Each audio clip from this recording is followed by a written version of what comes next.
the things that's really important about ecosystems is the weather. And weather's region is determined by the temperature and the rainfall. How often that rainfall falls, how much at a time, what the temperature is, how much it changes. Because the sun shines most directly on the equator, that produces increased temperatures. And what we need to understand is that warm air holds more moisture than cold air. So that is going to be one of the driving forces behind weather. So here we have some land, the sun is shining on it, it's getting warm, and as that air heats, it's going to rise. It's also going to carry moisture with it because warm air can hold lots of moisture. As it rises into a thinner atmosphere with fewer gases to hold onto the heat. And so the air cools, and as it cools, it can hold onto less water. And so the water then forms droplets. And first those droplets form clouds, and then as those droplets get bigger, they fall out of the clouds as rain. This is going to be affected by the topography of the land, which is the physical features of the land, including features created by humans. We know that higher altitudes have lower temperatures, and because of this, mountains create what we call rain shadows. We'll come back to how human-created features affect the weather, but first let's talk about natural features like mountains. So here we have a satellite picture of the Andes Mountains here in South America. We have the Pacific Ocean, and then these flat lands between the ocean and the mountains. And then on the far side from the ocean, on the eastern side of the mountains, we have a desert. So why do we have a desert over here and not over here? And the reason is because of this mechanism of warm air rising with and holding water with it. So as this land absorbs heat from the sun, air rises off of this land, carrying some of the moisture from the land with it. When this air rises, it needs to be replaced, and so air gets pulled in off of the ocean. And of course, that air is high in moisture because it's been over the ocean. So we have moist air coming in off the ocean over the land. That air, as it cools, it's going to rise up because it gets warmed over the land, it's going to cool, and then it's going to rain. As the air coming in, the air coming in is going to push that water-laden air toward the mountains. And so it's going to rain more as it approaches the mountains. Also, the mountains are going to force the air up, forcing it to cool and forcing more rain to come out. Then as the air rushes down the other side of the mountain, two things happen. One is that as it rushes down into lower altitudes, it warms up and it can hold more water. The other thing is that the air has dropped a lot of water that it was holding from over here because that water fell out as rain. So the air then coming down the other side is warming up so it can hold more water, but also the water that was in the air has fallen out. So then you have this warm, dry air on the other side of the mountains, and that creates a desert biome on the other side. We see this also in California. We see a really distinct rain shadow in California. So here's the Central Valley here. There's a much shorter mountain range here on the western side. And then the Sierra Nevada are here on the eastern side of the state of California. When we look at the western side of the Sierra Nevada mountains, we see lots and lots of trees. Look at all of these pine trees, really densely packed. And that's because this Central Valley heats up, the air rises, that rising air gets replaced by moisture-rich air from the ocean being pulled inland. That creates wind that pushes the air to the mountains, and then we have that rising air dropping water on the mountains. Once that air gets across the mountains, we see this. We see a desert on the other side.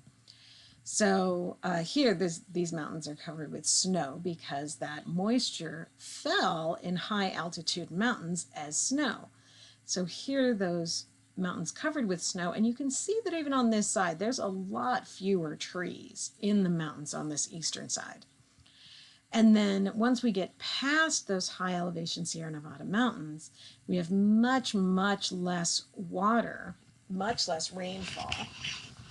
And we see this arid environment with far fewer tall trees and more like low drought tolerant scrub brush. And so this is another rain shadow created by natural topography of the mountains. Now let's talk about how human created topography can affect the weather. So here's a satellite picture of the city of Atlanta, Georgia. So you can see all these gray areas are built up with roads, parking lots, buildings, houses, all those kinds of things. And then this is an infrared image of the same area with the warmer temperatures in red and the cooler temperatures in yellow. And we can see that the warmer temperatures follow right along these built up areas in Atlanta. And that's because things like asphalt and cement and roofs absorb much more heat than trees do. And then that heat gets reflected off of those surfaces onto surrounding surfaces, and the whole city is hotter than the area around it. This is also going to affect the rainfall because the city creates more heat. That is going to cause more air to rise over the city. It's going to actually affect the rainfall patterns around the city. The other human-built abiotic part of the environment that has a big effect on weather is tall buildings. And that's because as wind travels around, it hits tall buildings and the wind is forced to either go up or down. As it goes down toward the ground, we say that it's creating a downdraft. So it actually pulls air down toward the street. The streets between the tall buildings then channel that air, creating almost wind tunnels.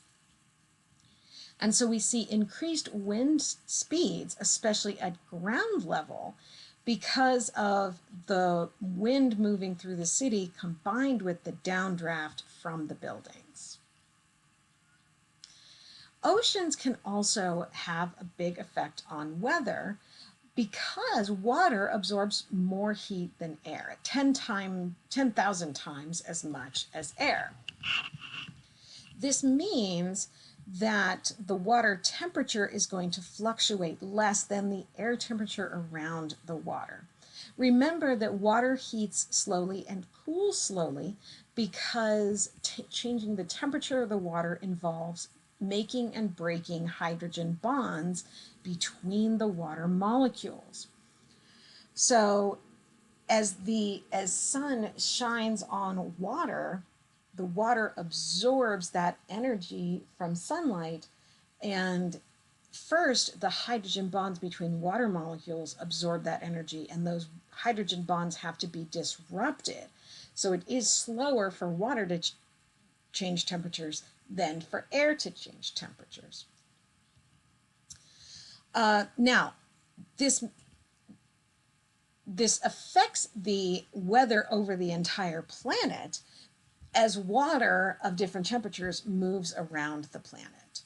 So one thing that happens is this current called the Gulf Stream, which carries warm water that is created over the Caribbean. Now this is the equator is right here. So this is just above the equator, very, very hot, gets lots and lots of sunshine.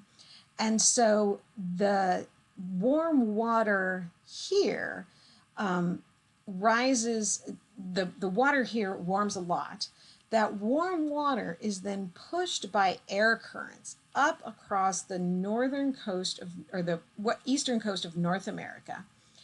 And then it crosses the Atlantic and brings warm surface waters to Western Europe.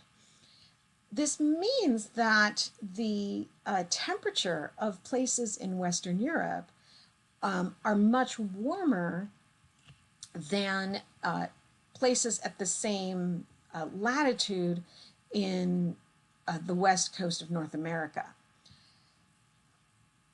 This warm water creates a more temperate environment in Western Europe. But as it travels northward, it cools off. And once it gets up here, then the water starts dropping in the ocean because it is cooler, and cooler water is denser than warmer water because the water molecules are able to organize closer together. The cold water plunges under the warmer surface water, and then it replaces the water elsewhere, and it travels down this coast of Europe to Africa. Once it gets closer to the equator, the warmer surface water rises and gets carried across to replace this warm water here. So we have this circular flow of currents around the Atlantic Ocean. And that affects rainfall all around the Atlantic Ocean. Now, in the Pacific Ocean, we have a condition called El Nino, in which the surface temperatures in the Pacific Ocean warm, and that causes increased rainfall in Western North America. The opposite of that is La Nina, where we get cooler surface temperatures in the Pacific.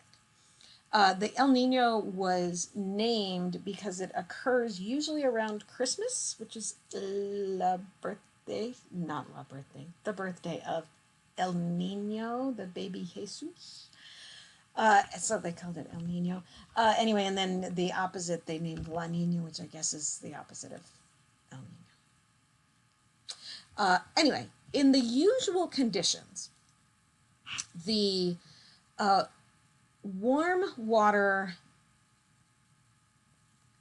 in the eastern Pacific Ocean near Australia and up here near Indonesia pulls air from the western Pacific. So we have a lot of wind traveling eastward across the Pacific Ocean. This carries the surface water toward Australia, pushing warm water and warming the water and the air around Australia and creating tropical conditions in Australia. It also creates cold water conditions along the coast of North and South America because the surface water has been pulled eastward and deeper water has to get pulled up to replace those surface waters. That colder water that's being pulled up brings with it a lot of biological material from the deep ocean. A lot of this is parts of dead animals and poop. So it's a lot of organic matter that can be food for things like plankton. That plankton can then feed fish. We have bigger fish feed on smaller fish. So we have a huge fish populations that depend on this upwelling of organic matter from the deep oceans. And that upwelling depends on the surface water being moved away by winds moving eastward across the Pacific. So those are our normal conditions. What happens during El Nino is that the winds blowing toward the east slow down. Without that, the warm water on the surface isn't pulled across the ocean. So the cooler waters stay here in Australia, and the warm waters stay here along the coast of North and South America. Without the warm water being pulled away, the upwelling doesn't happen. And without the upwelling, that organic matter from the deep oceans doesn't get pulled up and fish populations decline. We also, because of this warm air over the ocean, we get much more rain in the western coast of North and South America because there's a lot more warm, wet air on the coasts. So what happens to the fisheries is that the lack of upwelling reduces the number of plankton. The fish, such as salmon, that eat the plankton die off. Other organisms, other predators such as squid, take the place of the salmon and the other predatory fish. But the animals that had depended on the salmon for food then die off or have trouble raising their young. And so what we saw during our last big El Nino event was that sea lions were not able to feed their pups, and we had lots of undernourished and sick sea lion pups showing up stranded on the beaches, orphaned when their parents died or when they were abandoned by their parents. And it's all because of this lack of upwelling that, without that organic matter being brought up from the deep oceans. So not only do we get lots of rain during an El Nino, but the fisheries in the oceans really decline as a result of this cascade of factors. All right, let's now talk about how each species acts within an ecosystem and how those interactions affect the community. Actually, I'm going to stop there and start this as a separate